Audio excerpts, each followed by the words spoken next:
Hey, what's up, y'all? This is Jacoby from Papa Roach, and you are watching Good Company. Good company!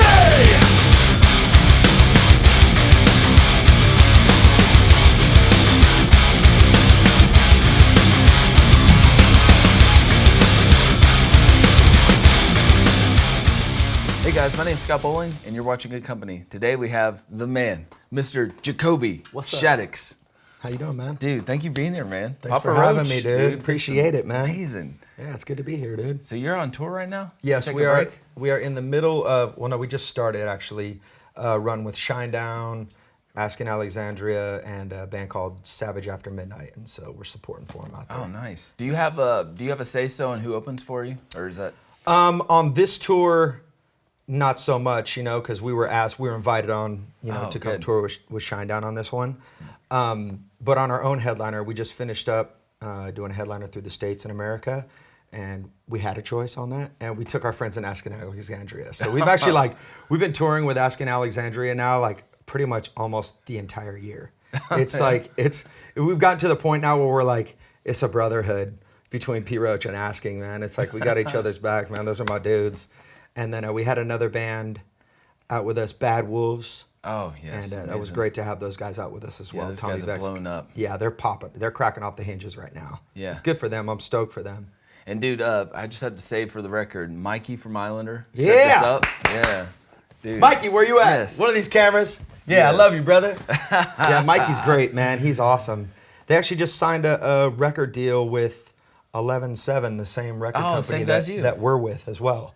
Oh, that's great. great. Yeah, I'm stoked about that. I think they're going to do great for Islander. I can't wait to hear what they're, brewing up and putting together for this next album. I'd love to see you guys on tour again. That'd be awesome. Yeah, we did a tour a few years ago. We had them and Seether and a band called King out on tour in Ireland. Islander ripped it every night. Yeah. It was sick. It's cool because they got that punk hardcore edge to them, which I love. Yeah, and they got kicked off the Warped Tour too. Did you hear about that? Yeah, for what were they destroying a drum set or something? The kick drum. How are you gonna get kicked off a punk rock tour for being punk rock? Well, yeah, whatever. I'm not. No comment. Yeah. So kind of the format of the show is we kind of go through your catalog, and so this is the earliest stuff, right? 1994. Is this the first? Dude, we are taking it back with this is Potatoes for Christmas. This is the first release. This is actually was a cassette. That's why the layout kind of looks kind of strange. And we just had enrolled Jerry Horton on guitar. We had a different bass player, Will James. Our bass player is Tobin Esperance. I thought he was on every album. So this one he's not on. And honestly, it's a totally different band, totally different sound, totally different style. But it was we were heavily influenced by Chili Peppers, Faith No More, Mr. Bungle, acid jazz music, experimental noise core. And so we were just this amalgamation of it's like freak show funk punk in a sense. It's just nonsensical. I played clarinet on one song. Oh, that's good. Sammy Teresi played clarinet on a song. Where'd you guys record this? We got weird. We recorded it in a garage with this fella, and we actually don't own the rights to this. We signed away our rights to this guy, Dean Bolus. We were kids, and so it really kind of bit us in the ass down the road. We were oh, never do that. Yeah. Never just give away the right.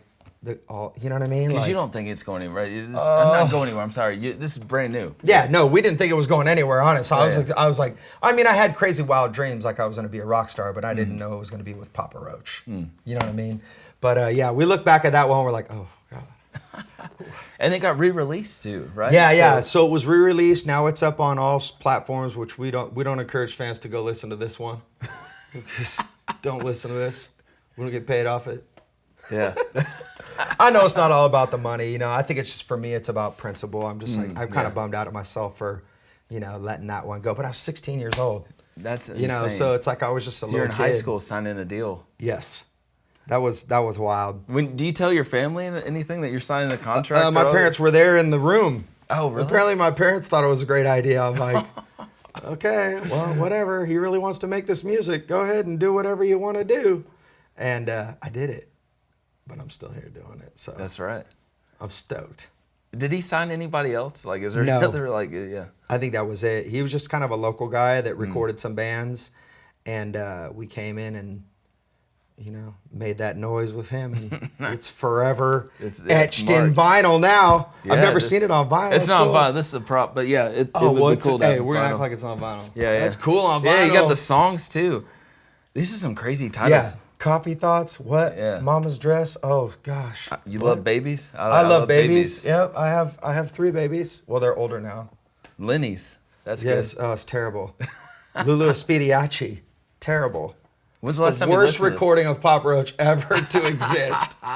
Straight up. this? Do you ever go back and listen to these? No, I will. That's the one I don't go listen to. I think my kids have popped it in like Really?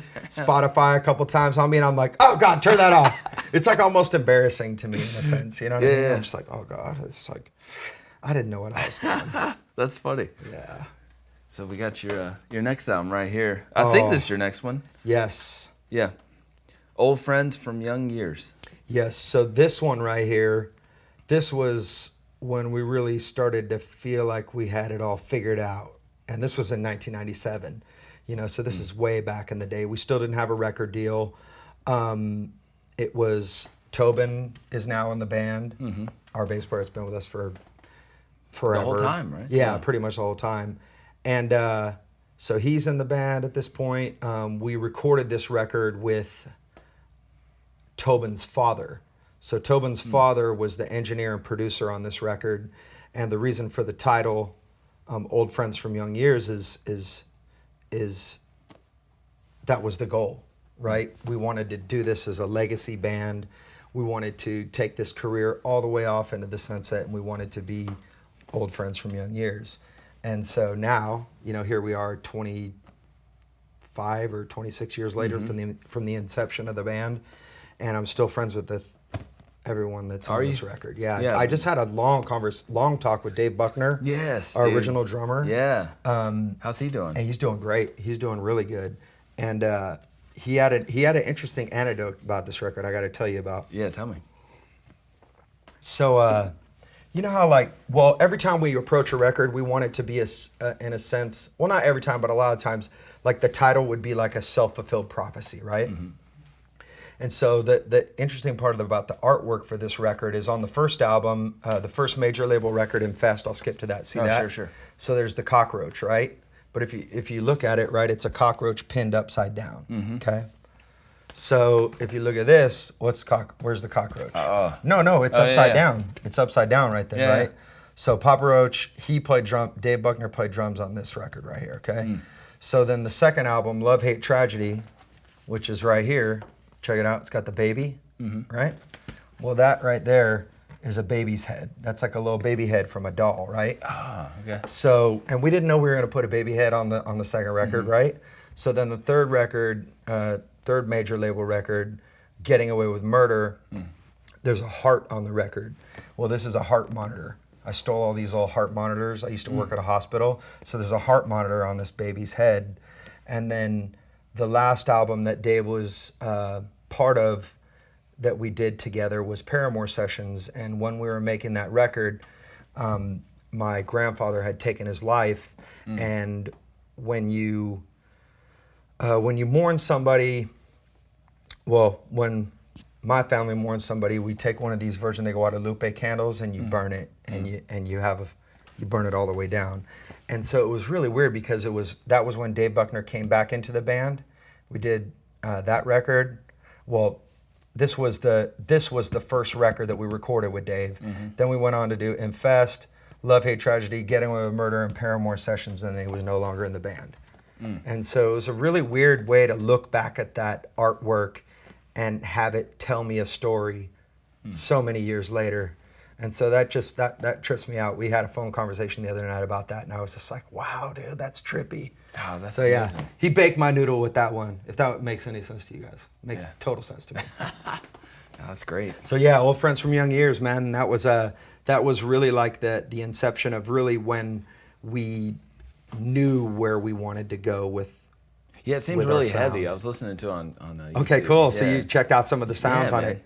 Yeah, that It's was like heavy though. It's Yes. got an edge to it. It's good. Yeah, we were really at that time heavily influenced by the Deftones, and that my was favorite we were bands. going to their shows back in the day. Yeah, can you tell that story real fast? You were telling it a minute ago, but you were in the board video. Oh Deftones yes. Board video. So we're big Deftones fans, and we been opened up a couple shows for them at that point in time, and they put an APB out to the fans. Hey, we're shooting a music video. Come down. You guys want to be in it? It's a lifestyle music video. About us and our fans and whatnot. And so we showed up and milled around the thing all day until eventually they're like, all right, hey kids, you guys want to come in here and stand in here and do this? And there's like a little clip of me. I'm like walking on a chain link fence. I think I'm wearing like brown Dickies and like a green shirt. Everybody wore the Dickies that were into Oh like yeah, that, man, that I style. rock them I did Dickies, too, dude. man. I might bring the Dickies back, You should, dog. dude. I mean, it's 20 years from then, so dude, I think it's time to bring the Dickies Do you remember back. when Korn brought the Pumas? Like Yeah. Korn did that for a Yeah, minute. yeah. It was they Whatever rocked the happened to Adidas Pumas? for a while, then they came Adidas back and- with Puma. Yeah. Yeah. I don't know what happened to Puma now. They Puma went away, then Adidas Yeah. came back. Yeah. yeah, Adidas is hot. Sorry. So- I get a little so Korn- sweat. I told you I Yeah. sweat a little bit when I get excited talking We'll about get you a rock and towel. roll. Can I take my coat off? Is that Absolutely. okay? Is that all right? All right, Yeah. cool. I'm just gonna move the microphone. Sorry. I'm sorry, dude, but I just. Hey, can we get you a towel? I got you a towel. That's all right. I'm gonna take my. I don't remember what we were saying. Okay, where were we at? Oh yeah, okay, Adidas and. Yeah. So you could just pick up wherever. All right, yeah, that'll work. So like we were talking about Korn has Adidas all day. I dream about sex. I wonder what they would do for Puma. That would be an interesting talk. Yeah, hey man, bring them back, dude. I'd love Yeah. to see them Pumas come back. Actually, my kids are rocking Pumas again. So, Are they? Yeah. Well, actually, just Jagger, not Mikhail. Mikhail's, he's on some other shit. Mikhail rocks his old Vans that are like, his toes are like pointing through the holes. I'm like, you sure don't want new ones, son? Nah, Dad, I'm cool, man. Just as long as they don't get into like Gucci, like No. pay $1,000 for a bag. My son did want a pair of Gucci sandals for Christmas, and I said, hell no. Oh really? And then my wife got them for him. Oh, she nice. But then I stole them back. Oh yeah. You stole it back. What'd you wear? I tried wearing them. It gave me a blister on my toes. Terrible. It's like Gucci my ass. Sorry, I derailed the conversation. No, Sorry, good. I love apologize. it. So I think this is after the last one. This is hard to find. This is I believe 5 tracks deep. Yeah, we got it right here. Yeah, 5 tracks deep. And so 1998 we released this. B Squared Records. We were an independent band. We just put B Squared because I was like our manager at the time. And this is us in the small club getting it. This actually is I think in like San Jose, maybe taken in San Jose. And we had the eyes on the prize, right? We want a major label record deal or just a record deal in general. And so we were sending this stuff off to record companies, and they were telling us, you're not, we'd send it to a punk label, and they're like, oh, you're not punk enough. Send it to a metal label. You're not metal enough. You're not this enough. You're not that enough. And so we're like, all right, well, we're just going to continue to release and record our own music independently. And I was really getting into Wu-Tang Clan at this time. And so really feeling that stuff. And Is that where your influences come to like rhyme and? Yeah, love Wu-Tang Clan. That was a really big influence on me in the early years of Papa Roach. Still a big fan. And, we just kind of were in that zone of trying to find a mix of hip hop and metal and hardcore and punk that like felt like it was original, but still kind of fit with what was going on in the scene, because we were so heavily inspired by Deftones and Korn at the time. So it was like the sound of us trying to find who we were. Were you guys like in a van at this time, touring around? Oh yeah, man. We had a van back in the day. We called him Moby Dick. Or no, we had a van called the Beauville at this time. 72 Beauville. It was painted like mustard, like brown mustard yellow. And we'd have to get in and like pet the dash every time we got in to like give the van love so it would start up. And that was I had fond memories of that time. Who drove this? They didn't like it when I drove because I was a terrible driver. I was like, just had like, they called it octagon driving. Yeah. So I'd be like Yeah. I think I drove terrible on purpose so they wouldn't have me drive. Hey, that's good. You know? That's like being married. Yeah. Don't do the laundry because you're bad at it. Terrible. But I'm really good at dishes, dude, so I fucked up. Me too, dude. Yeah. I like doing dishes, though. Dishes ain't bad. Yeah. Laundry? Yeah. My follow-through Folding. is terrible. It's folding. Yes. Yeah, I can do dude. that laundry. Folding yeah. is a bitch. Yeah, loading's easy. Yeah, that's no problem. When in 1998, right? So were you big fans of like Snot? Because they came out around that period. Yeah, man. We did some shows with Snot. We opened up for them a few times down in L.A. We actually threw a show up in Vacaville, California, where we're from. Yeah. And we were like unsigned, and we had Incubus and Snot come open for us up there, and they both had record deals, and we're like, wow, look, we're doing this. Like, you know, it was kind of cool to be able to like prove that to the bands down south, like, hey, we got a scene going on up here in NorCal. You guys should come check it out. And yeah, man, love that band Snot. Oh, that's awesome. Yeah, rest in peace, Lynn Strait, man. He was a savage, dude. He was badass. Yeah. And when they did like the Straight Up album, man, that would be killer if you got some Pete Roach on there back in the day. Oh, man, that would have been cool. That would have been cool, man. So after this, you guys eventually got signed, right? Yes. Finally got a record deal. It's almost 20 years ago. Yes. That blows me away. I mean, 20 years, dog? Oof. That's a long time. It's making my back hurt. You guys need to do like a from start to finish kind of. I saw Korn do that. Man. You know, I keep saying Korn, but we've come up with a few ideas for next year about how we're going to celebrate this album, and so we got some really cool announcements coming up soon around that. So I'm excited about what's to come in the next year and how we're going to celebrate this moment in time. But you know, just a classic record, dude. Straight up. I mean, we clawed tooth and nail to get a record deal, and we finally got a record deal with DreamWorks Records. And we just went in and laid it down. You know, we worked with a producer that really believed in the vision of what we were trying to create. We had an A&R and Ron Handler that really, like, you know, believed in our sound and what we were doing. They didn't want to like change us. They were just like, come in and do what the fuck you guys do on record. And we came in and we threw down these tracks on this record. And you know, I really came into my own, I feel, as a lyricist on this album. And really, I felt like, because I really tackled like some deeper issues in my personal life on this was like the first record that I really started to like write about like some struggles of mine. And it just came so natural at that point. It just came out in me, you know what I mean? It wasn't like I was like, that's a gift. Yeah, it was lyrics. And I don't know, a lot of people have told me, like, you know, you spend your whole life trying to write your first record, and then when the time comes, it just pours out of you, and then after that, it's the challenge of how do you continue? You know, how do you keep writing? And you know, this record prompted me to be able to take a look at myself, and analyze myself, and talk about my brokenness, and I've continued that, you know, that story and being honest. And I like how, records. And even like you wrote Last Resort, that was about your buddy, right? Yeah, that wasn't even about just me. Taking somebody else's situation and writing around that. It's man. So the way that song came about, I was living on my own. I moved out when I was 7. Well, I wasn't living on my own. I was living with my friend. I moved in with him. I was paying rent, and as I was living with him, we started experimenting with drugs and such, and we took acid, and he had a really bad acid trip, and he went into this downward spiral into a really dark place and tried to take his life. And so imagine, you know, you're 17 years old living in a house with this dude, and he's like trying to kill himself, and I freaked out. It was just like, fuck, so terrible to see like one of my best friends just going through hell. You know, and so it really affected me, and so I wrote a song about his experience from first person. Yeah.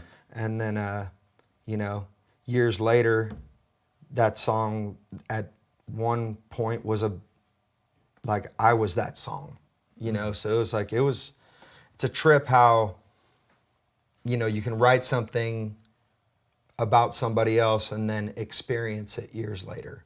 Wow. It's pretty, that was an interesting moment in time, but Yeah. I'm not in that place anymore. That's by good. no means. So yeah, but iconic album, man. Life-changing album for me. Do you still keep in contact with this guy that you wrote the song about? Yep, I'm still friends with him. to this He's day. doing good? Yeah, he's I'll leave him unnamed. Yeah. You know, because I want to respect him. But the friend circle around knows, like from back in the day, knows. You know, he knows it's about him, but it's trippy because it was about him. But then I traveled the world and met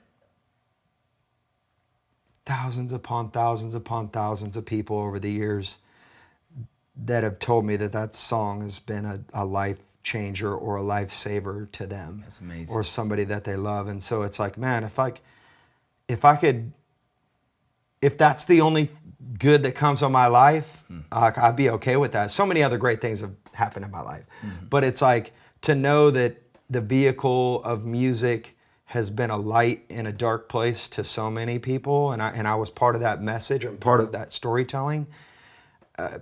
So grateful, eternally grateful. Like, makes me feel like this is purpose-driven music. You know, it's not just like, look at me, I'm fucking cool, I'm in a rock band. You know, it's like there's layers to this thing, and you know, with P. Roach, it goes deep, you know, on an emotional level. You probably didn't visceral even level. know it like at the time, like how deep that was going to be. Not at all. Yeah. I had no idea, to be honest. I was just like, I'm just going to write music about how I feel, you know, and what's going on around me. And lo and behold, like, we just had our thumb on the pulse of people's feelings and life stories. And so you guys, like, with this, you guys connected with like MTV and stuff, music videos and TRL and all that stuff just blowing up. I mean, that must have been insane to go from, you know, a couple demos to actually making it. Dog, we were like, it went from like being in a van, living in a van down by the river, to like, you know, in a penthouse suite at the Ritz-Carlton, you know, like overnight. Yeah. People were like, are you guys people, I remember people like saying, oh, you guys are a put together boy band. Yeah, and I'm going, nah, dude, we did this for like 7 years independently, slugged it out in the trenches independently, and then finally got a record deal. No, we're not a put together band. Everybody says overnight success, right? Yeah. When you spend years. Yeah, So thank you guys- God it wasn't. So were you? I know you've been married forever. Were you like married or with your Through wife at the time? through from the first record on. No, I got married in '97, so five tracks deep. I was married on that as well. So Wow. I've been married to Kelly since the beginning. That's amazing. Yeah, it There's is. something to that It's too. because incredible, She man. was with you before, you know, all Before the all success this, poured in. she fell in love with me as the dishwasher. You know what I mean? Yeah. So I got a good woman, dude. I'm blessed and grateful to have a woman like her, man. Because, whew, That's good. man, I could have got my heart torn up by a million different bad women. Thank God I fell in love with Kelly. You know what I'm saying? That's great. We should have her on the show with us, you know, and really get the Man, the dirt. stories she could tell, dude. Man, we've been through it, dude. But, you know, there's a passion between her and I that's just undeniable. You should make like a reality show. Like, they do that all No, the time. can't do that. Can't do that, man. I'm like, I see those reality shows, man. It seems like the people that do reality shows, like, it kind of twists them up a little bit. Oh yeah. I don't know. I just have like a. You can't do like the Osborne style, you know? I couldn't do it. I couldn't do it. Trying to figure out the remote. I know. I just couldn't do it, man. I'm like, although I know it would be very entertaining for people to kind of get a look into our world, that's the thing. That's what I have for me. You know what I mean? Like, because I put so much of my life into these records and commit so much of myself to touring and having a life out there on the road, that it's like when I come home, I just got to have my home. Yeah. You know, yeah, just you need be your my space. family, you know? Yeah, dude, so this album is amazing. I love it. Love follow-up. I love, like, you were on You did MTV making of the video, or I remember the name of the show. Oh, yes. What's the song? I can't remember. She Loves Me Not. Yes, She Loves Me Not. I love that episode. Yes. You were like a little hungover or something. You were a little sick, and you were on that carousel thing. Yes, or something. and it made me more sick. Yes, Yeah. that was a really great time. We recorded this record in Atlanta. Oh, that's cool. So we recorded half of it in Atlanta, half of it in Los Angeles, and we were off our rocker, honestly. Like touring on F.E.A.R, we really got into partying hard, and we partied hard through the making of this record. Super and young, just, too. Yeah, we were young and just going for it. And I think on the heels of Infest, we were, on the cover of magazines on that record, and we were like, people were just like, oh, you're a one-trick pony, you're just a new metal band. And we wanted to prove that we were much more than just a new metal band. And so we really tried to discover or you push the rock, you know what I'm saying? That's why he's got the horns up, we're like, we want to push the rock element of who we were. Me as a vocalist trying to discover my melody stronger. And this album, I think it sold like 800,000 records. It's creeping towards platinum now, finally. Oh, that'd be great. But it was considered like a failure for us in the industry's eyes. And so it was at the end of the touring cycle for this record, it was really kind of a tough time for the band. Really, I think we all kind of just had lost our way in a sense, like with our personal lives and the drinking and partying and stuff like that. It seems like it has a dark tone to it. And very. Yeah. Like Life is a Bullet. That's yeah, good. Exactly. Yeah, I was I had or Born with Nothing, Die with Everything. Just Great song. Kind of a little bit morbid. Black Clouds too, man. That was just about like I couldn't figure out why I just had this black cloud following me around, and lo and behold, I realized like I just was creating chaos. I was the black cloud. Unfortunately. That's how it works out sometimes. We did this record with Brennan O'Brien. Oh yeah, produced it. So he's like iconic rock producer, and we had an awesome time making this. Oh, record. you did? So it was a good experience. Yes, it was a great experience making the record. But I feel as we went out and toured, that's when it got a little tough on the personal side of the band, and. I just think the lifestyle kind of caught up with us a bit. Were you guys, was the band-wise getting along at the time? I mean this... When we were creating the record, yes, we were. Yeah. And it's not until like you get out there on the road and you've been gone for 18 months, 20 months, coming up on 2 years, and then you just start, and you start losing your head a little bit, and just all the madness of the road can catch up with you, and it eventually did for me. And towards the end of this, I was on my way to slowly finding rock bottom personally. And so it was when I look back on that record, I didn't have a lot of fond memories because I really focused on all the negativity of the guilt and shame that I had in my personal life. But for the band, musically, I feel it was a very strong record and an important record to our career to really kind of like keep forging our own path, because we didn't feel like we were just. I didn't want to die with new metal. Yeah, exactly. This album it goes off that path. You're not. It's more of a rock record. Yes. I get that. Yeah. 2002 was kind of a weird time for new metal too, right? It's kind of dying out a little bit. Well, because it was like if you think about it, the Hives were coming out, the Strokes. The White Stripes. Everything was Yes. And so it's just a whole new wave of music and a new sound and a new style. And At the Drive-In was really big at that time as well. And they were like one of my favorite bands. I fucking love that band. Yeah. But there was just a shift in music, and so we kind of were like, oh, how do we survive the shift? Well, we just keep evolving like we always have. That's amazing, that shift, man, because it happened with the 80s and grunge, right? Totally. Grunge came through, and Axl Rose was no more. You know what I mean? And then, but Axl Rose still is, dude. Guns N' Roses out, still killing it, dude. Yeah. It's, you know what? And that's awesome because somebody was telling me about Def Leppard the other day. They were honored. They got inducted into the Rock and Roll Hall of Fame. and somebody's telling me that they're playing some of their biggest shows of their career at this point in time. And that's so inspiring to me to see that happen for a band like them, because that's the goal for us as Papa Roach, is to keep this thing going. Like, yeah. I don't want to quit, man. Like, I just feel like it's in me, it's in my blood, it's in our blood as a band, and we just have a purpose to go out there and just go tell this story and just keep rocking the people, man. Dude, that longevity says a lot about you. Hey, it's what I mean, I'm you've been trying to married stick forever, around. band forever. Yeah, I'm tattooed. I'm in commitment. I'm into commitment, dog. I'm committed, whether I like it or not. I love it. This album is my favorite. For the record, my favorite Papa Roach album. Okay, cool. Start to finish. Yeah, right on. Thank you. At the time, I was running a lot, and I'm not running anymore, but I need to.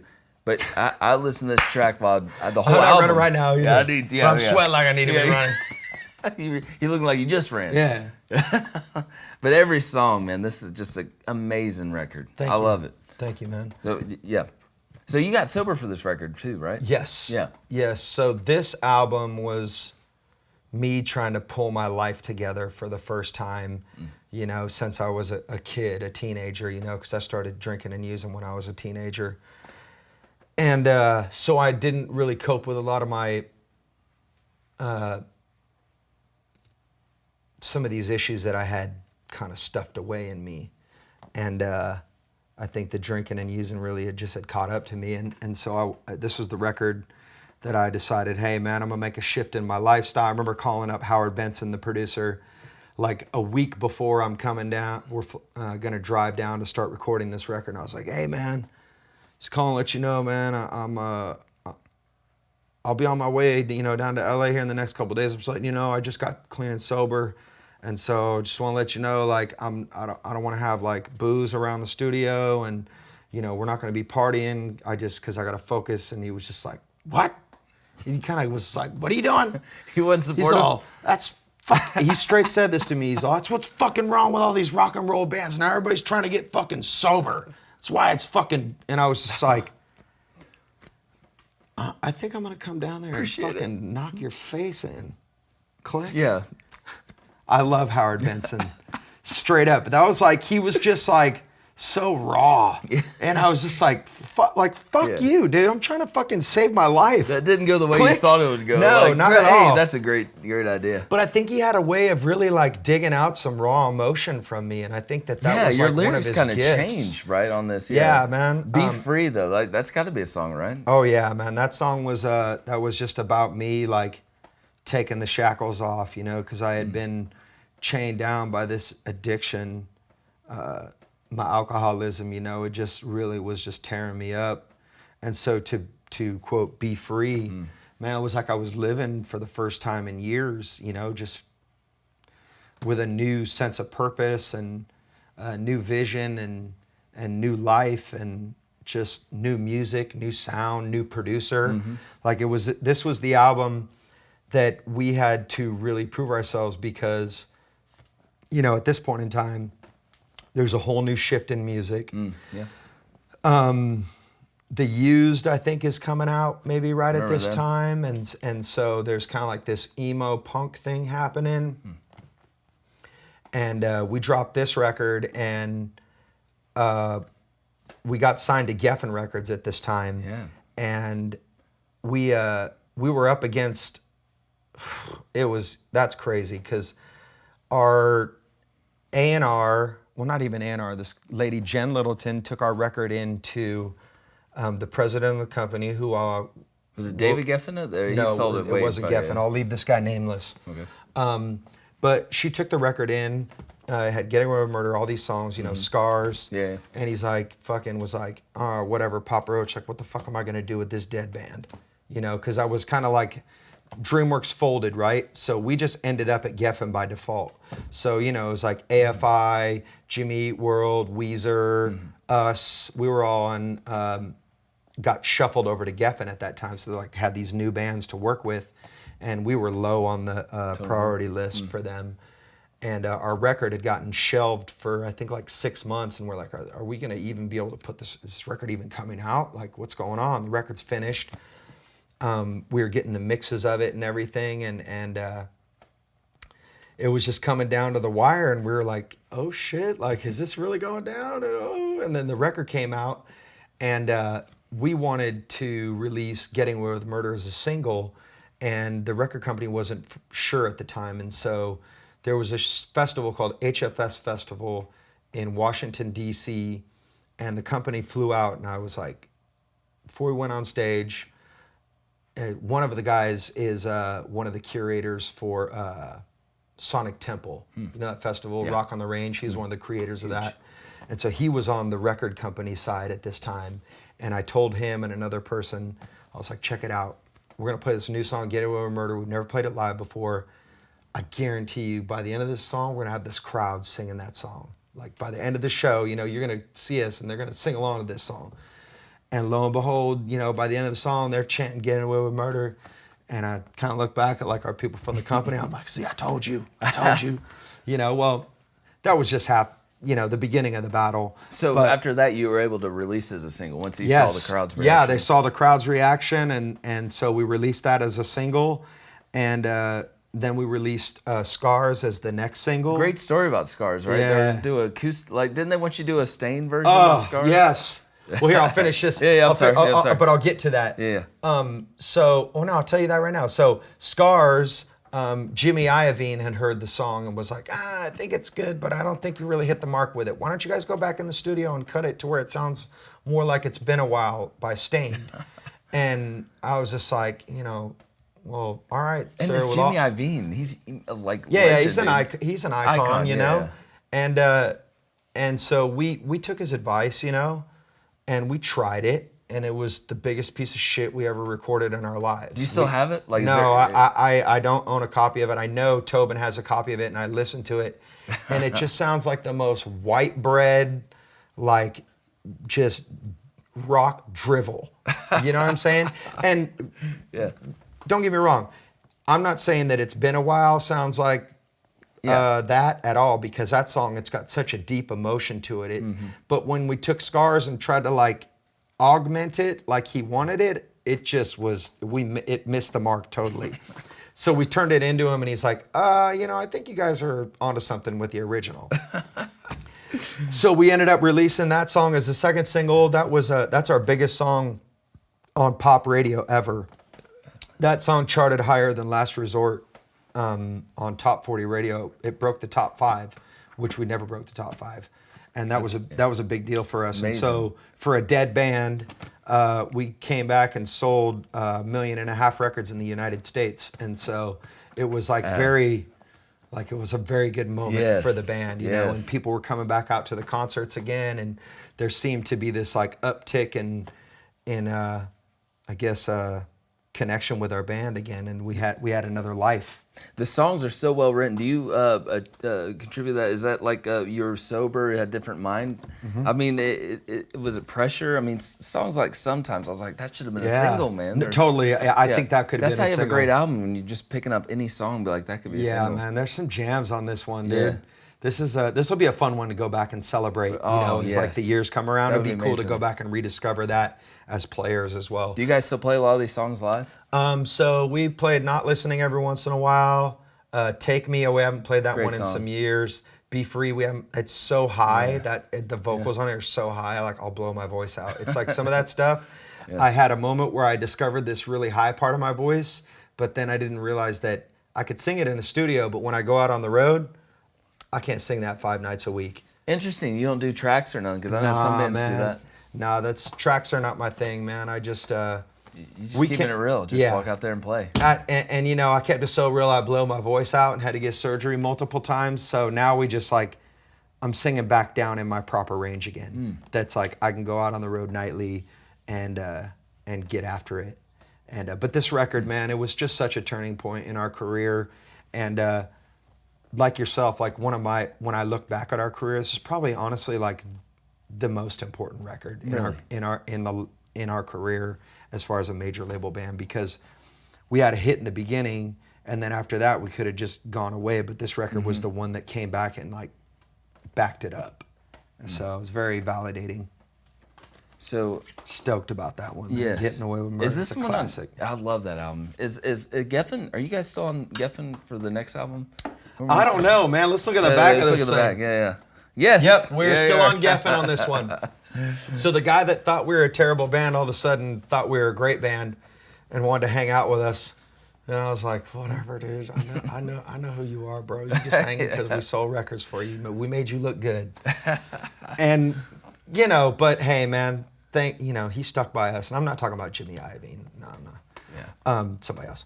But this album, this is where we got to live the rock and roll dream. I don't know, you Chili Peppers fan at all? I love Chili Peppers. Okay, so you remember Blood Sugar Sex Magic? Yes, great album. So when they recorded that record, they did it at the Houdini Mansion. They filmed it. They did a documentary too. Exactly. Yeah. So that whole thing, that whole experience, like I saw that, what was it? Funky Monks was the name of the DVD. I love it. I saw that and I was all just in like, black and white. Exactly. Yeah. I was like, I want to go live that experience. Like I want to do that, living. And so Slipknot was doing a record at the Houdini Mansion at the time. So they had locked down the Houdini Mansion. I was like, fuck, man. Because we would have done this record there. Yeah. And we were looking for another place, and we found this place called the Paramour. And it was where they recorded a show called Rockstar or In Excess Rocks. You know when In Excess was trying to find that new singer? Yeah, I saw that. Yeah. So that show was filmed at this mansion. Well, we went and toured the place, and I was like, wow, this place is awesome. It's got a really cool vibe. It's on the top of the highest hill in Los Angeles. It's got like a 280-degree view of, from the Hollywood sign to Santa Monica and the beach, and then downtown Los Angeles right here. Like it was just this surreal, surreal space. And the live room that we had wrote a bunch of the music in had like 45-foot, like big pitched ceilings, and just an amazing space to create in, and so inspiring. But then again, I was trying to stay sober.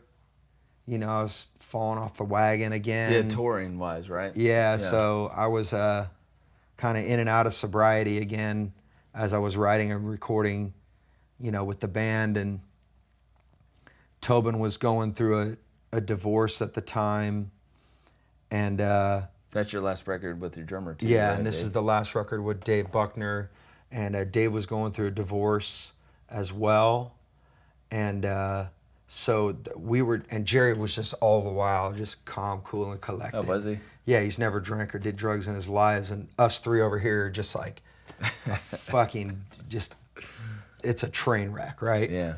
But somehow, like through that train wreck of what's going on, like we're just creating this music that's just fiery and exciting. Like, what an awesome time making this record. This is some great songs like Forever. I was listening to it today. I was like, wow, it's such a awesome. It's still a class. We play that thing every night. Do you? And it's one of those songs that I feel like some of the guys amazing are like, we chorus. don't want to play it, man. And I'm just like, we got to play that so song. Catchy. It's a big song for us. And it was a hit on that album. And it's when we go out and play it, people are singing along still to it. So I'm like, thank you. Do you guys still play like To Be Loved? That was a big song in Alive. Still play To Be Loved. We've played Alive a few times in the last couple of years. Crash we played. We've only played this song one time live, My Heart Is a Fist. Why is that? I think we played it, and after we got done, I was like, it just didn't seem to fit the energy of the show and what we're trying to do.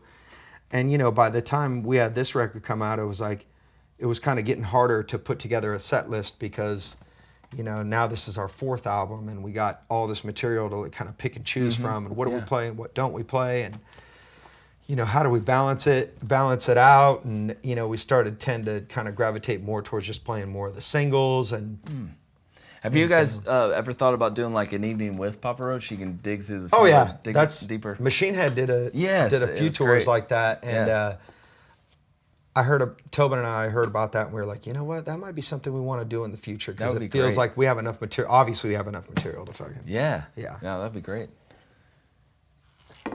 So moving on, and it keeps going, dog. It keeps going, man. We're only halfway through, dog. Yeah, you gonna be all right? You gonna make it? 2-part series. Shit.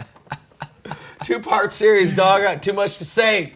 You're gonna see the sunrise. That's right, dude. Hey, it's all really good, bright man. in here. It's fine with me. So what's up with this guy? This is good. Metamorphosis. Yes. This is a good classic record for Papa Roach. It's very rock and roll, as you can tell, with this fist in the air like this right here. Like, yeah, we love this rock and roll. Yeah. So, on this record, first album with Tony Palermo on the drums, we went back to the Paramour to write a bunch of this music and kind of have that experience again. That's cool. Return. Return to the Paramour, but with a different drummer, right? And so it was kind of a discovery of who we were going to become. And at this time, we really fell in love with some of the classics of rock and roll, Queen, Led Zeppelin, The Who. We had a vinyl record player that we were carrying around with us as we were touring on the Paramour Sessions and really digging into the classics at this point in time. And so it really had a heavy influence on the sound of this album and what we were trying to do. And still in and out of sobriety, losing my head. Yeah, it took a while for it to stick for me. But luckily I had people around me that kind of loved me through it. And when you guys were recording, would you say sober during the recording process, or you know? I wouldn't track vocals drunk or intoxicated. That wasn't my thing. It was just like, my thing was more like when no one was looking or late at night, I was sneaking the drinks but I wasn't fooling nobody. Right. You know what I'm saying? Like, I thought I was fooling people, but I wasn't. Everybody knew I was, in my camp, in my band, like, yo, dude, he's hitting the shit again. He's on the sauce again. Dude, you got to hide the bottles again. And so, I hate to keep whipping that dead horse, but it's part of my story, it's part of my madness. But I really feel like this record, it really brought us closer together, because it was a point where it was like, it was a rebirth in a sense of who we were, because we had this new drummer and we had a new heartbeat. Why'd your drummer leave, Dave? So Dave was just going through a really, really hard, heavy, dark time in his life. And I don't think he'd have a problem with me saying this, but it was like, he was drinking and using drugs to like try to end his life. He was like that heavy into it. Like, he was like hoping not to wake up, and when you're watching your brother just slowly die like that, I remember calling up, his mother and just going, hey, like, he's not okay. Like, because we've been friends since we were kids. Like, this is my brother, you know what I mean? And like, we got to get him in rehab, and it was one of the hardest things to do. But fast forward, right? Dave and I are great friends. Oh, that's good. And he's friends with our new drummer. You know what I'm saying? Like, we're all buddies again. Yeah. And that's such a beautiful thing. And it's trippy because his life is in such an amazing place now. Is it? And it's so, oh yeah, man. His life is, he's got a story to tell, man. he's just, I'm so stoked for him and his family and the life that he's created post Papa Roach, and he'll always be, one of the founding members of P. Roach. Like, he was there, we were there, we did it together in the beginning, If you guys did the first album in Fest, would you ever bring him back on stage? Oh, totally. There's gotta be a way we celebrate Metallica with did that, Dave, you know what I mean? Yeah, bringing back old memories. It would be, I think that would be fucking awesome, man. You gotta film that too. Oh man, for everybody to see it. You see, that's a good idea. You see, Mary? Yeah, she get some credit for That's that what one. I came here, dog. Come on. And you gotta let me on the That's side right. of the stage. The gift. There you be side stage. Yes. Go Dave. Go Dave. Yeah. Yeah, man. It's cool to be able to tell like the story of, him leaving the band, but then also to tell the story of like, it's not all bad. Like, his story is just, it's awesome. He's got such an amazing family and a great kids. Does he play drums still? He plays occasionally. Yeah, he's just. He'll go do Shiprock sometimes. Oh. Yeah. And play on the Stowaways, and do that. And then he had a band called Halo Method as well. But right now he's just focused on his family. That's great. Yeah, it's cool, man.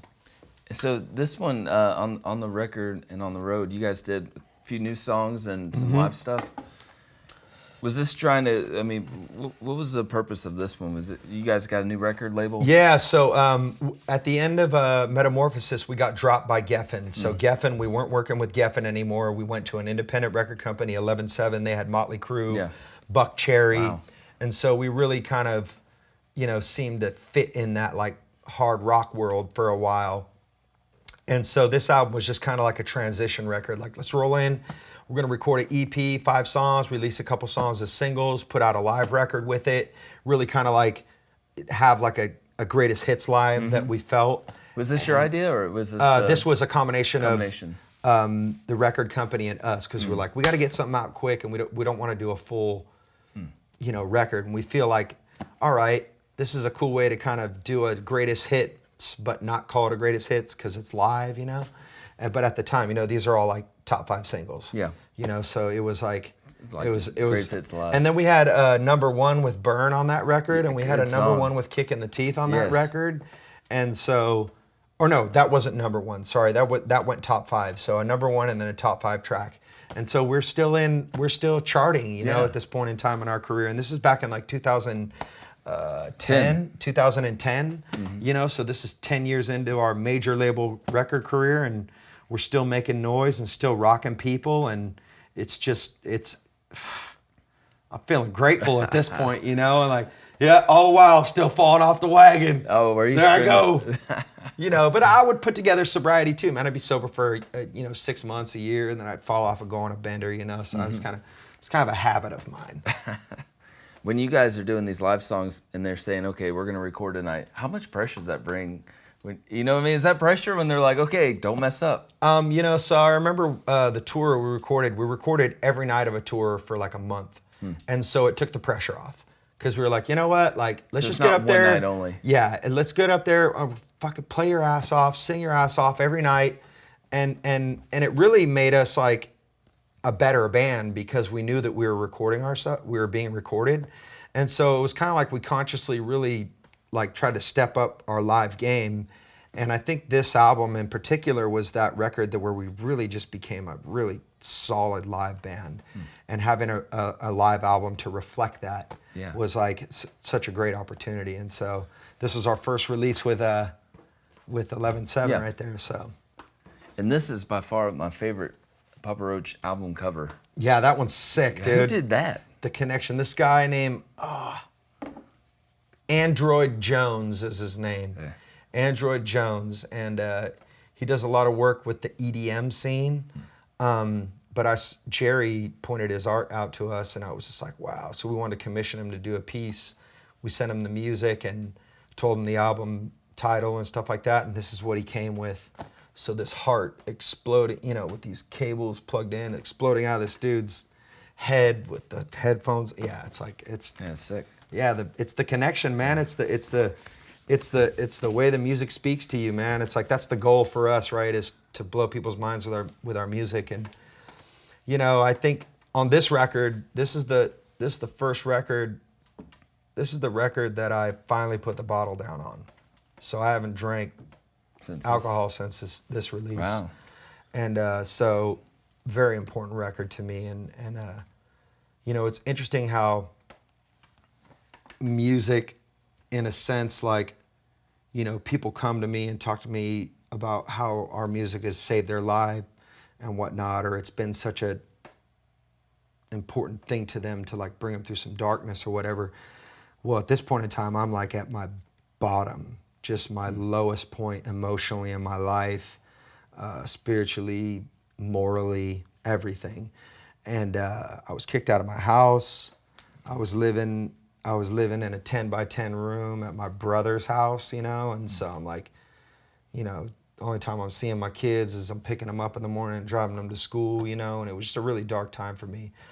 But I stayed off the drink, and I threw myself into writing and recording this album with my band, and this was the only time that I felt peace in my life, was when I was either driving my kids to school or when I was in the recording studio writing and recording these songs, because all the other moments of the day, I wanted to off myself. I was just like, wow, fucked. Emotionally, just like, I just was like, I can't do this anymore.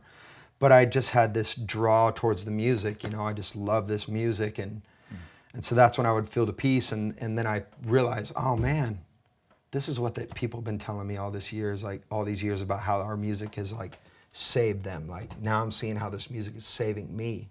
And then that's what drew me out of this deep, dark hole and brought me into a relationship with my higher power and being sober. Yeah, and reuniting with my wife and my family, and like just the lights came back on. How long did it take you to reunite, get back with your wife and everything? And was this all during the recording? Yeah, this was over the course of about a 6-month period.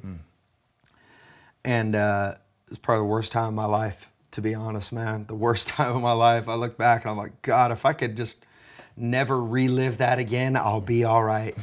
You know, and I was the dude that just had to, you know, you tell the kid not to touch the fire, like I just had to keep touching the fire, you know. Did you have somebody in your life that kind of helped you along with this? I mean, I had my band members at that point in time, you know, and I had some people that were inspiring me from afar. I had a few fellas in my life that were helping me stay sober, you know, so I had a good support system around me, you know, and at that time too, I was really kind of like trying to search out a relationship with God, and so Did you ever watching the Whosoever's movement from afar and watching what they were doing, I'm like, man, like this guy Jesus they're talking about is pretty tight, dude, but I don't like Christians, so whatever. And then all of a sudden, you know, I got a relationship with God, and I'm like, wow, that was a turning point in my life. Did your parents, another one of those turning points. Did your parents go to church when you were younger? No, I didn't. I didn't grow up in church. I wasn't exposed to that as a kid. I think the only experience I had was kind of a friend of mine telling me that I was going to hell, and I was like, oh, that sounds terrible. Let me go smoke this weed and play some rock and roll, dude. You know, I just was like fire and brimstone, and I was like, I'm cool, dude, whatever. And so it kind of just turned me off to it, you know, and it just made me like really ultimately just not really give a shit. And then when it came, you know, when rubber met the road and I was like trying to fight for my life, you know, and like trying to adult, you know, it was like, wow, man, like I can't do this on my own, man. I need a support group. I need some people. I need a spiritual life. And so it's a really awesome time in my life, to be honest. Dude, you know? It's never been the same since. That's amazing. Yeah. And when you did Get Away with Murder and you were sober, and when you went on tour, you struggled. Was this a concern? Like you're like, okay, I'm sober now. Yeah. Totally, dude. Like, when's the time bomb gonna go off, dude? When's, you know, even my wife was like, fuck, like, she thought she was playing with fire by welcoming me back into her life. And she was, essentially. You know, I've been known and prone to just some self-destruction, you know, self-destructive behavior, self-destructive lifestyle. And when I destroy myself, I destroy the people that I love, you know, so it's, the time bomb hasn't gone off yet. That's great. You know, it's had little explosions, but nothing like where I used to be. Yeah. And so like now we have like smartphones and everything, so you can kind of stay in contact with her. But if you think like 20 years ago, you go on tour. Yeah, when do you call her? Payphone? Yeah, payphone. I mean, I've never had a cell phone. I was like, I had to like log my minutes because I bought a certain amount of minutes. You know, I'm like, oh babe, I talked to her for 3 minutes. I wrote that down. Okay, cool. I love you, babe. I'll talk to you tomorrow. You know, so now it's cool, man. FaceTime, dude, it's great. Like, send me that photo, baby. Yeah, there you go. Did you have kids around this time? Oh yeah, man, I had kids like way back, dude. I've had kids. Yeah, my oldest son is 17. You know, fortunately, like a lot of this like rock and roll debauchery and wreckage happens on the road, you know, and so my kids didn't really have to witness too much of me being this insane, crazy person. Yeah, you know what I mean?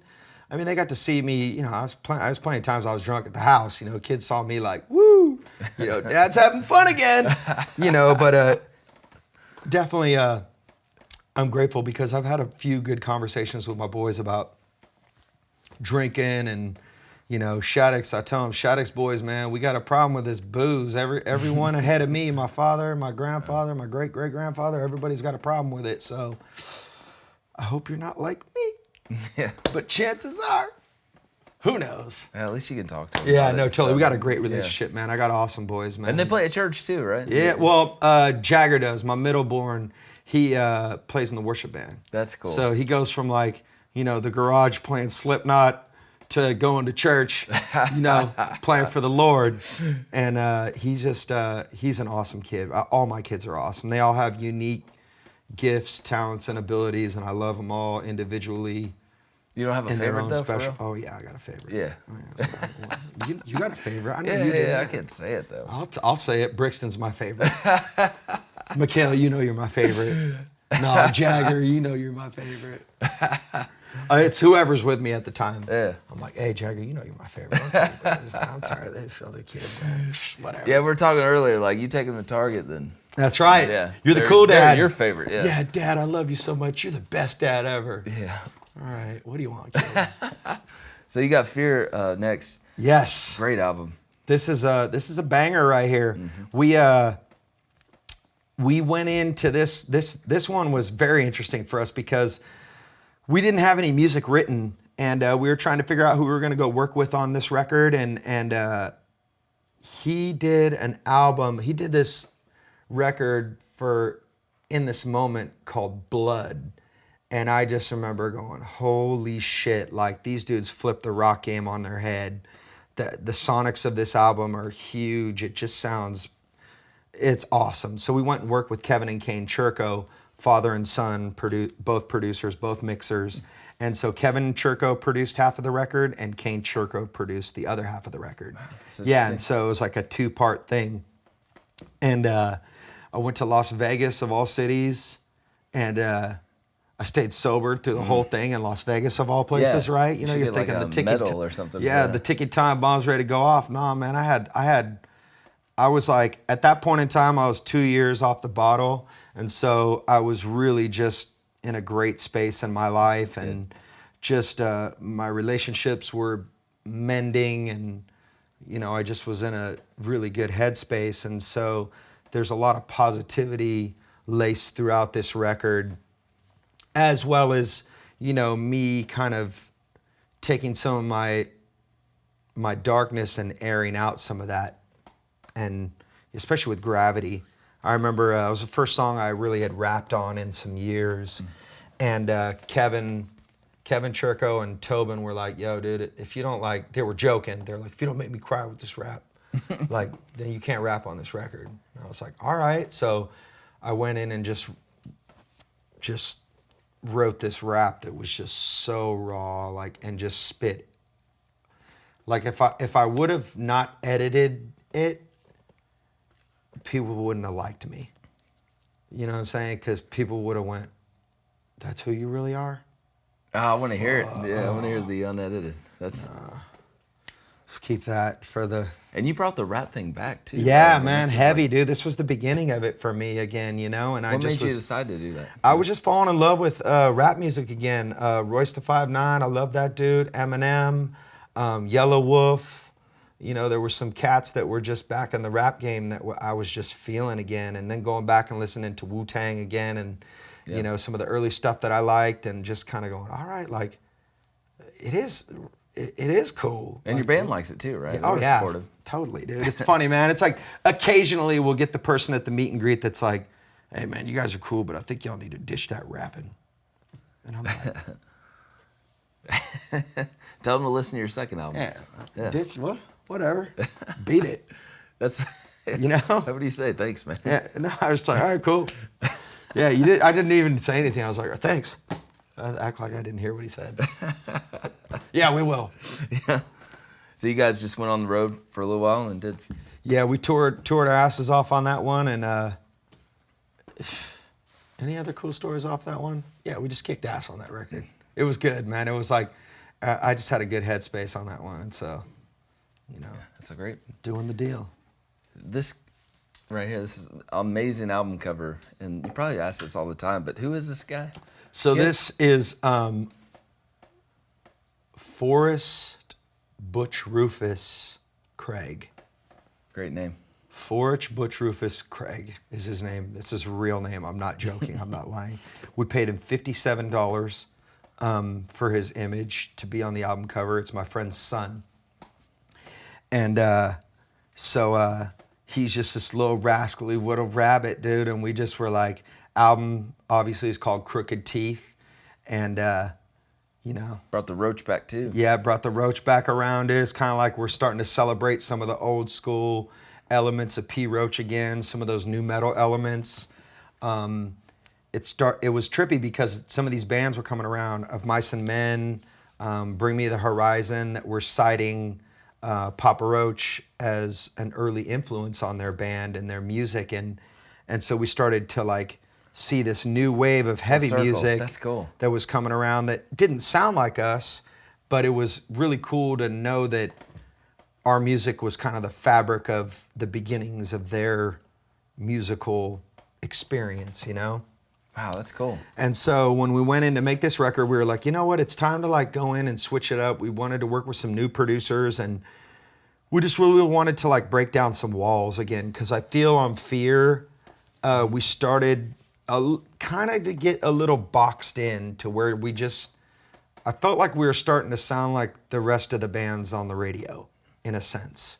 And I didn't like that. You know, we didn't like that. We knew we had these different sides to us that we kind of like pushed to the side for some reason. And so this was the album to go rediscover like who the fuck Papa Roach is.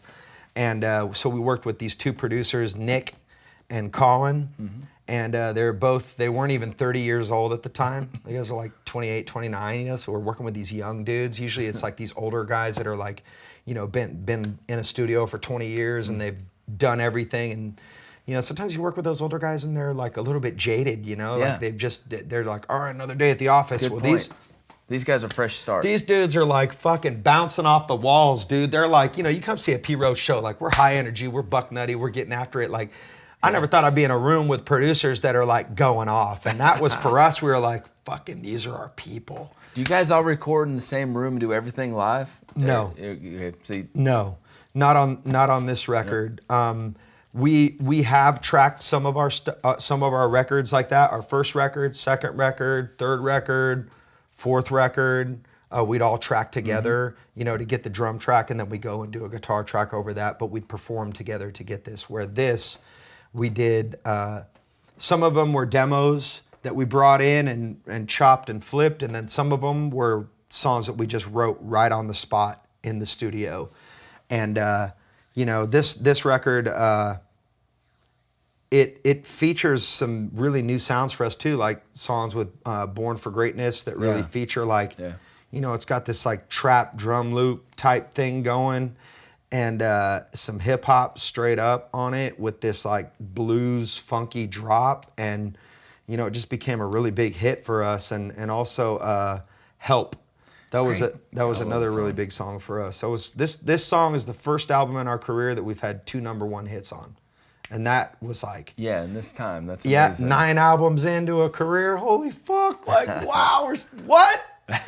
We're doing this. Like, it's for real. And so... Dude, you're 5 years away from Rock and Roll Hall of Fame, maybe, right? That's how old? I think it's every 25 years or something really? like that, yeah. Wow. So you could almost, you know... Damn.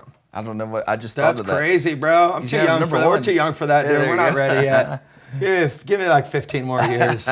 You know, I gotta have some more wrinkles before I get... You're right? Like, you gotta be wrinkly when you accept that shit. I'm not wrinkly yet, dog. I'm still pretty.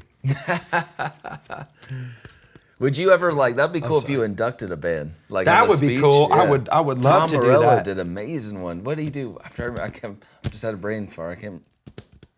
He did one for, I can't remember who it is now. Never mind. Don't worry about it. Tom you know Morello's what? High five for Tom Morello. He's yes. fucking cool. But yeah, classic P. Roach record right there. That one's going to go down in the history of some of the greats for us, I believe, in my opinion. When you were talking about recording, it made me think of Ross Robinson. Have you guys ever worked with him? Or? I've heard great stories about that guy. I heard he's a maniac in the studio. Yeah. Which is, to me, like, that could be... That'd wild, be cool. Do an old school Papa Roach album. Who knows, man? I mean, anything goes from here on out. You know, it's funny because right now, we actually don't have a record deal. So right now we're like free agents. So we're finishing up this record. How'd you do this record then? Oh, well, this one right here, this is our 10th studio album, right? So I'm like, before we even go in for this one, I'm like, my mind's blown, right? We're just coming off the heels of Crooked Teeth. We're having great tours. We're getting really good offers live. Our touring business is picking up, you know, well, and it's like things are going good. And so when we went in to do this record, it just kind of, we took the momentum and the vibe and we kind of threw it into this album. And this, the Crooked Teeth going into Who Do You Trust? It almost feels like it's like one continuous album in a sense to me, because we toured for like a year on that record and then came home and jumped straight into jumping into this one. And so it just kind of flowed together. But there's a lot of major key music on this album and some really experimental music on this one because it's our 10th record. So we're like, you got to do something.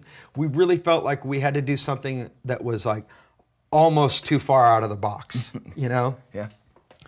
And there's tracks on here that are just, I mean, fuck, I Suffer Well. That's like the most punk track we've ever written in our lives. Then there's Problems, which is like the most pop style song we've ever written in our career. And on this current record right now, you know, Who Do You Trust? It did all right. You know, the single did okay. That's a great song. And no, we love the song, you know, but as far as like commercial success, right? But then after that, Elevate and Come Around, we're seeing our streaming numbers now, because now we're in like the modern era of streaming. Like our streaming numbers kick ass, dude. We're like 7.8, 7.9 unique monthly listeners on Spotify. So that's just Spotify. So Apple Music we're killing it over there too. So it's like our streaming numbers are fucking rocking. Yeah, it's amazing. Now, you don't get paid much on streams, right? But it's well, it's like micro. It's a different rate than an album sale, because this is one physical. They consider like X amount of streams to be one sale, and so it's one of those games that's like micro pennies. But when your song gets spun 18 million times, you know what I mean? That's a lot of micro pennies. Yeah, it is. So it's, you know, we stand to be successful in that space, and you know, so this is our last record we've done with 11-7 Music, and now we are free agents. So we're actually talking to some other record companies and kind of taking the temperature. You know, do we want to go independent? Because that can happen. Yeah. Or do we want to go work with a different independent record company? Do we want to go and strike another record deal with 11-7? Like, we're not sure. So it's an interesting time for us right now. It is. But it's great because, like, you know, we're out on tour and the fucking shows are rocking, and we got a song that's climbing up the charts right now with Come Around, and it's like, shit's cool. So what really, like, when you go on tour, that's where you make all your money, right? So when you're releasing albums like that, could you do it just a couple of songs at a time? Well, you know, like do you definitely can. Yeah. Like, I see like a lot of the way the newer artists, that's the way they're building up to an album, right? They'll drop a track, they'll drop another track, 2 months later they'll drop 2 more tracks, then they'll drop 3 more, then all of a sudden they drop a record, but you've already got like almost the whole record, you know? Right. And so it's definitely a different time for music, and it's exciting, you know, because it's like, it's the Wild West, you know, it's like anything goes now, but there's not a lot of bands out there that have the same story that we have because of the era that we've came up in. Good point. And the transition of the business, and it's just, you guys were ahead of, we're like, quite streaming. unique in a sense, you know, and so we've been able to make the leap into now, but still maintain some of our old school fans, and then transition into the streaming age. And it shows us there's like these new people listening to our band, because we look in the crowd and there's like younger faces. Especially in Europe. Our fan base over there it's young, it's trippy, dude. I'm like, it's teenagers in the front row screaming. Ah! I'm like, wow, this is cool. It's awesome. And I almost skipped this, but you guys did a live DVD back in the day. Ooh. I love this thing. Yeah, that thing is, my kids still watch it. They're Do they? like, Dad, why don't you dye your hair black again? I'm like, because when I look in the mirror, it's just traumatic, dude. I see a crazy motherfucker. So no, son. My wife says you have rad hair. I was like, I want rad hair. It's just... I mean, I could dial you in, dude. Dude, you should, because I mine can set you up, dog. Mine gets a little we gotta wavy. get the tips to go up, dude. My you just gotta tips need to go straight dude, up. I can set you up, Yes. dude. I get you sprayed, dude. Yes. I'll dial you. Let's do that tonight. Dude, next episode, bro. I'm gonna get you sorted out, dog. When you guys did this, man, did you film the show in one night or like? That was one night. Yeah, unlike the other live record. That freaks me out though, man. Yes, that freaked me the fuck out. Yeah, I remember yeah. we flew in from like Florida the morning of, sound checked, I'm tired, show up, rock the show. You did. Great night. Amazing. Great night of fucking rock and roll Energy for was Pete just Roach. high, yeah. Chicago, great city, great venue, the Vic Theater. Worked with a good friend of ours, Devin DeHaven. He produced and directed it. And just a really proud moment for us at the time. And so I look back fondly on that. Do you like watching yourself like a reform kind of like? No, I hate it. Do you critique I hate it? listening to myself. I hate pictures. I don't like pictures of myself. I don't like Even CDs and stuff. Like you don't I'll go back never and go listen? back and watch this. Oh really? No, I Yeah, I prefer like to just go do, because and maybe part of it is because of the way that I think about myself. I don't know. It's just I just don't like it. You know? It just, I'd rather just like that, dude. move on and do the next thing. You know what I'm saying? Yeah, It's yeah. like not trying to. Yeah, I just rather That's a be good in the attitude, moment. though, right? I'd You know? rather just be in the moment. My bass player's always like, dude, you gotta go back and watch the live show, because then it's gonna make you better. You can critique yourself, and all athletes do that, right? All good athletes go back and critique themselves. So maybe I'm just not bold enough and brave enough to do that yet. So maybe that's the next layer to what I do, is some more self-critiquing on my live performance. But as of now, fuck it. I'm still here. We're still kicking ass. You guys need to do another live album, man. That'd Yeah, be killer. I think we will. We definitely will in the future. And you know, it's like there's so much live stuff floating Yeah. out, floating How do you out pick there a now set list? online. It's like you can just go on there and Google Papa Roach this city, and somebody's got a video of it. Yeah. You know, so we do live records every night. Dude, man, this is great. Man. Hey, dude. Blessing. Yeah, man, Thank for you, real, man. dude. Thanks for having Appreciate me. being on the show, Yeah, brother. I appreciate it, man. Thank you. I think I talked my ass off on this. I one, love so it. Yes, love it. We'll do it again. All right, brother. I don't know if I can tell you anything else though. Yeah. Shit. Thanks for having me, man. Thanks, man.